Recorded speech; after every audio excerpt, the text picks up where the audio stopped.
take you further afield now, where several African leaders have begun to arrive in the U.S. capital for the historic U.S.-Africa summit due to open tomorrow. Up to 47 heads of state and government have been invited for the conference that will focus on security and trade.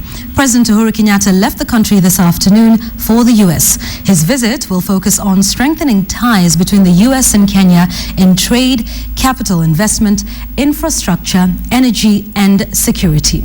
And as KTN's Joe Ageo now reports from the United States, opinion remains divided over how much can be achieved at the summit. In the lovely summer weather of the U.S. Capitol, nearly 50 African presidents and prime ministers are arriving for what is seen as an attempt to craft President Obama's legacy on Africa as he begins his final 2 years in office. The summit reflects a principle that has guided my approach to Africa ever since I became president, that the security and prosperity and justice that we seek in the world cannot be achieved without a strong and prosperous and self-reliant Africa.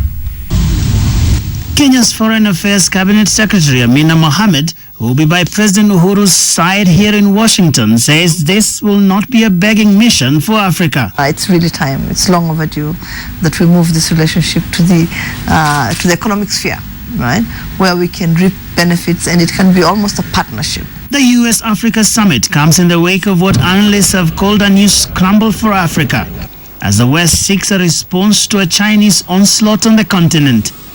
Economist James Shikwati believes there is more to the meeting than President Obama's stated love for the continent of his father. Hello, everybody. It's a matter of United States attempting to reframe how they engage Africa in light of the fact that they have a new competitor, of course, in the name of China. China and other countries that do not prioritize human rights and democracy concerns as much, perhaps have an edge in making deals with certain regimes. But I don't think that edge is sustainable over the long term, nor is it in their own interest.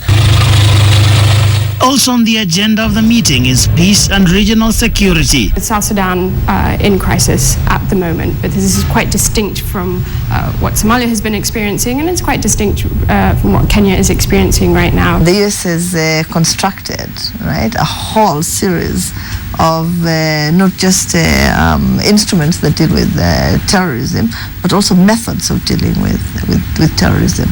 You know, so that's what we hope we can benefit from. Now, the US-Africa summit will also discuss what the official schedule calls governance for the future, and whether by design or default, its start will also coincide with President Obama's birthday.